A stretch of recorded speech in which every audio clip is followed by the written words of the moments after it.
मैं एक दिन छोड़कर जिम जाता हूँ। वो एक दिन छोड़कर स्कूल जाता है। वो एक दिन छोड़कर मुझसे मिलता है। इन जुमलों में हम कह रहे हैं एक दिन छोड़कर। इसके लिए आपको यूज़ करना होगा इंग्लिश में ऑन अल्टरनेट डेज। आइए कंप्लीट स्ट्रक्चर समझते हैं। Sentence plus on alternate days. अच्छी तरह समझने के लिए कुछ मिसालें देखते हैं। मैं एक दिन छोड़कर जिम जाता हूँ। I go to gym on alternate days. I go to gym on alternate days. वो एक दिन छोड़कर स्कूल जाता है। He goes to school on alternate days. बिना सोचे समझे वहाँ मत जाओ। बिना सोचे समझे बात मत करो। बिना सोचे समझे उसे मत मिलो।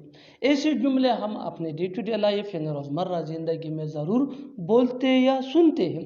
इन जुमलों में हम कह रहे हैं बिना सोचे समझे। इसके लिए आपको यूज़ करना होगा इंग्लिश में विदाउट अ सेकंड थॉट। आइए कंप्लीट स्ट्रक्चर समझते हैं। Sentence plus without a second thought. Sentence ये टेंस या सिचुएशन के हिसाब से चेंज होता रहेगा। विदाउट अ सेकंड थॉट ये वही का वही रहेगा, विच मीन बिना सोचे समझे। अच्छी तरह समझने के लिए कुछ मिसालें देखते हैं। बिना सोचे समझे वहाँ मत जाओ। Don't go there without a second thought. Don't go there without a second thought. बिना सोचे समझे बात मत करो। Don't talk without a second thought. Don't talk without a second thought. बिना सोचे समझे उससे मत मिलो। Don't meet him without a second thought. चलो मान लेते हैं कि तुम सच बोल रहे हो। चलो मान लेते हैं कि वो गुनाहगार नहीं है। चलो मान लेते हैं कि तुम्हारे पास कुछ नहीं है। ऐसे जुमले हम अपने डे टू डे लाइफ यानी रोज़मर्रा ज़िंदगी में ज़रूर बोलते या सुनते हैं। इन जुमलों में हम कह रहे हैं चलो मान लेते हैं कि।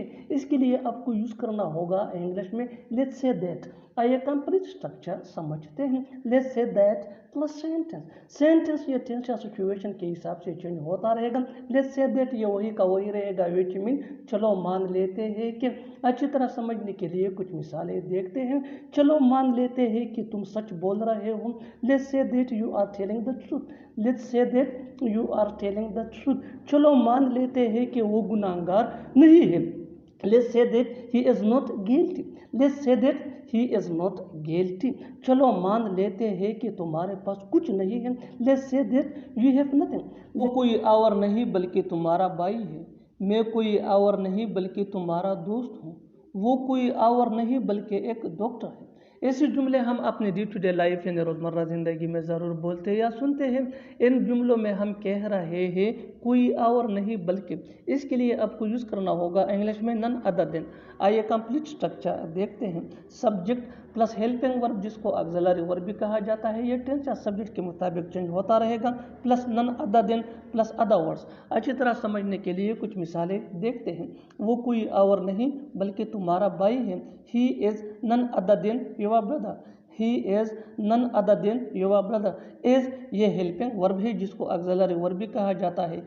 मैं कोई और नहीं बल्कि तुम्हारा दोस्त हूँ। I am none other than your friend. पहले हम घंटों बातें किया करते थे। पहले हम बहुत मस्ती किया करते थे।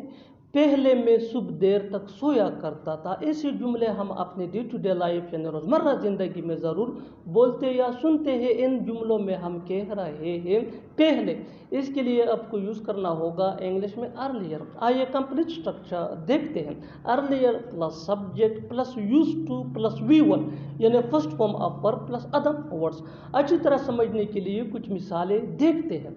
पहले हम घंटों बातें किया करते थे। Earlier we use to talk for long. Earlier we use to talk for long. पहले हम बहुत मस्ती किया करते थे। Earlier we use to have a lot of fun. Earlier we use to have a lot of fun. पहले मैं सुबह देर तक सोया करता था। Earlier I use to sleep till late in the morning. Earlier I use to sleep till late in the morning. देखो मैं झूठ नहीं बोल रहा हूँ। देखो वो आ रहा है। देखो तुम्हें बताना पड़ेगा। ऐसे जुमले हम अपने डे टू डे लाइफ यानी रोज़मर्रा ज़िंदगी में ज़रूर बोलते या सुनते हैं। इन जुमलों में हम कह रहे हैं देखो, इसके लिए आपको यूज़ करना होगा इंग्लिश में सी। आइए कंप्लीट स्ट्रक्चर देखते हैं। सी प्लस कामा प्लस सेंटेंस। सेंटेंस ये टेंस या सिचुएशन के हिसाब से चेंज होता रहेगा। सी ये वही का वही रहेगा, विच मीन देखो। अच्छी तरह समझने के लिए कुछ मिसालें देखते हैं। देखो मैं झूठ नहीं बोल रहा हूँ। See I am not telling a lie. See I am not telling a lie. देखो वो आ रहा है। See he is coming. जीने के लिए पैसों का होना जरूरी है। पढ़ने के लिए किताबों का होना जरूरी है। लिखने के लिए पेन का होना जरूरी है। इन जुमलों में हम कह रहे हैं होना जरूरी है, यानी हर सेंटेंस में होना जरूरी है, कॉमन मुश्तरक है जो बार बार रिपीट हो रहा है हर सेंटेंस में। इसके लिए आपको यूज करना होगा इंग्लिश में there has to be. There has to be mean होना जरूरी है। आइए कंप्लीट स्ट्रक्चर देखते हैं। Let me explain. There has to be या हैव टू बी या had to be. Has to be ये ही शी एट या सिंगुलर नेम के साथ यूज होता है। हैव टू बी ये आई वी दे या प्लूरल नेम के साथ यूज होता है। और हैड टू बी ये पास्ट टेंस में यूज होता है। Plus noun plus two plus V1 यानी first form of verb plus other words. यही वो फार्मूला है जिसकी मदद से आप भी ऐसे जुमले सीख सकते हैं अंग्रेजी जुबान में आसानी से। That can be really helpful for you. आगे डिटेल से समझाता हूँ मिसालों से। Here are some example for better understanding, so watch this video till to end. जीने के लिए पैसों का होना जरूरी है। There has to be money to live. There has to be money to live. पढ़ने के लिए किताबों का होना जरूरी है। There have to be books to read. There have to be books to read. लिखने के लिए पेन का होना जरूरी है। There has to be pen to write. There has to be pen to write. घर जाने के लिए कार का होना जरूरी था। There had to be car to go home. There had to be car to go home. और आखिर में ये सेंटेंस आपके लिए कमेंट सेक्शन में इसका जवाब ज़रूर देना। खाना पकाने के लिए सब्जियों का होना ज़रूरी था। खाना पकाने के लिए सब्जियों का होना ज़रूरी था। Subscribe to English PS for more advance English sentence structure. Thanks man. तुम उसे बेवकूफ़ समझते हो, मैं उसे डरपोक समझता हूँ, वो तुम्हें धोखाबाज समझता है। ऐसे जुमले हम अपने डे टू डे लाइफ यानी रोज़मर्रा ज़िंदगी में ज़रूर बोलते या सुनते हैं। समझना, इसके लिए आपको यूज़ करना होगा इंग्लिश में कंसीडर टू बी। आइए कंप्लीट स्ट्रक्चर समझते हैं। सब्जेक्ट प्लस हेल्पिंग वर्ब जिसको ऑक्सिलरी वर्ब भी कहा जाता है, ये टेंस या सब्जेक्ट के मुताबिक होता है। प्लस कंसीडर ये मेन वर्ब है जो चेंज हो सकता है टेंस या सब्जेक्ट के मुताबिक। प्लस ऑब्जेक्ट प्रोनाउन यानी me, us, you, him, her, them.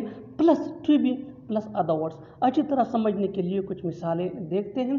तुम उसे बेवकूफ़ समझते हो। You are consider him to be stupid. You are consider him to be stupid. मैं उसे डरपोक समझता हूँ। I am consider him to be timid. I am consider him to be timid. वो तुम्हें धोखाबाज समझता है। He is consider you to be a cheater. He is consider you to be a cheater. बिल्कुल हम स्ट्रक्चर को step by step follow कर रहे हैं। आप भी स्ट्रक्चर की मदद से सीख सकते हैं, बना सकते हैं। ऐसे हज़ारों जुमले अंग्रेजी जुबान में आसानी से। That can be really helpful for you. अच्छी तरह समझने के लिए एक और मिसाल देखते हैं। One more example for better understanding. क्या तुम मुझे नौकर समझते हो।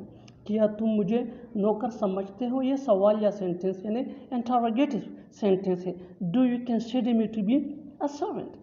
Do you consider me to be a servant. और आखिर में ये सेंटेंस आपके लिए कमेंट सेक्शन में इसका जवाब ज़रूर देना। मैं उसे समझदार समझता हूँ। मैं उसे समझदार समझता हूँ। Subscribe to English PS for more advance English sentence structure. Thanks man. फिलहाल सब कुछ ठीक है। फिलहाल इस बात को छोड़ो। फिलहाल मैं तुम्हारा मदद नहीं कर सकता। ऐसे जुमले हम अपनी डे टू डे लाइफ यानी रोज़मर्रा ज़िंदगी में ज़रूर बोलते या सुनते हैं। इन जुमलों में हम कह रहे हैं फिलहाल। इसके लिए आपको यूज़ करना होगा इंग्लिश में फॉर द मोमेंट। आइए कंप्लीट स्ट्रक्चर समझते हैं। Sentence plus for the moment. Sentence ये टेंस या सिचुएशन के हिसाब से चेंज होता रहेगा। फॉर द मोमेंट ये वही का वही रहेगा, विच मीन फिलहाल। अच्छी तरह समझने के लिए कुछ मिसालें देखते हैं। फिलहाल सब कुछ ठीक है। Everything is fine for the moment. Everything is fine for the moment. फिलहाल इस बात को छोड़ो। Leave it for the moment. Leave it for the moment. फिलहाल मैं तुम्हारा मदद नहीं कर सकता। I can't help you for the moment. I can't help you for the moment. बिल्कुल हम स्ट्रक्चर को स्टेप बाय स्टेप फॉलो कर रहे हैं। आप भी स्ट्रक्चर की मदद से सीख सकते हैं, बना सकते हैं ऐसे बहुत से जुमले अंग्रेजी जुबान में आसानी से। That can be really helpful for you. अच्छी तरह समझने के लिए एक और मिसाल देखते हैं। One more example for better understanding. फिलहाल मैं नहीं जा सकता। फिलहाल मैं नहीं जा सकता। I can't go for the moment. I can't go for the moment. और आखिर में ये सेंटेंस आपके लिए। कमेंट सेक्शन में इसका जवाब ज़रूर देना। फिलहाल उसने कोई बात नहीं की। फिलहाल उसने कोई बात नहीं की। Subscribe to English page for more advance English sentence structure. Thanks बनना।